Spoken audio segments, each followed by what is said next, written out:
سلامونه ملګرو، الله دې وکړي چې ټول به روغ او جوړ یاست او ژوند به مو ښه روان وي. د یو نوې موضوع سره او د یو نوې ویډیو سره بیا ستاسو خدمت کې حاضر یم. ملګرو، نن غواړم په ډیره یو مهمه موضوع تاسو سره څو خبرې وکړم. په دې اړه باندې ما مخکې هم څو وارې خبرې کړې دي، خو بیا هم بار ملګري پوښتنه کوي چې آیا موږ افغانستان ته سفر کولی شو او که نه شو کولی. بیا اکثره ملګري دا پوښتنه کوي چې آیا موږ په 4 کلنو اسنادو افغانستان ته سفر کولی شو او که نه.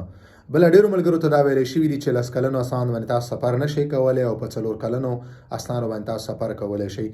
ځکه خو ډیر ملګرو دپاره دغه غلط معلومات رسیدلي، چا سفر کړی یا یې نه دی کړی. ملګرو، زه به همیشه د قانون خبره کوم. زه به همیشه تاسو قانون چې کوم څه وایي هغه به زه تاسو ته وایم. نور عمل کول دا تاسو خپل کار دی. قانون دا وایي چې هر کله په فرانسه کې تاسو دلته پناه غوښتنه وکړئ او تاسو د مهاجرت اسناد واخلئ، که هغه 4 کلني او که هغه 10 کلني، نو تاسو حق نه لرئ چې خپل وطن ته تاسو سفر وکړئ. ځکه تاسو دلته کیس دا ورکړئ چې زه په وطن کې مشکل لرم، نو ته بیا څنګه غواړې چې ته وطن ته سفر وکړې؟ نو که تا ته 10 کلن اسناد درکړي او که تا ته 4 کلن اسناد درکړي، دا فرق نه کوي. ته قانون دا وایي چې ته حق نه لري خپل وطن ته سفر وکړي، ځکه وطن کې ستا ژوند ته خطر دی. نو چې هر کله ستا ژوند ته خطر وي، نو ته اجازه نه لري چې ته هغه ځای ته لاړ شي. په دې کې اوس اکثره افغانان په دې کې کنفیوز دي، یا دوی ته دا ویل شوي دي، اکثر افغانان ورته ویلي دي چې تاسو په 4 کلنو اسنادو سفر کولی شئ.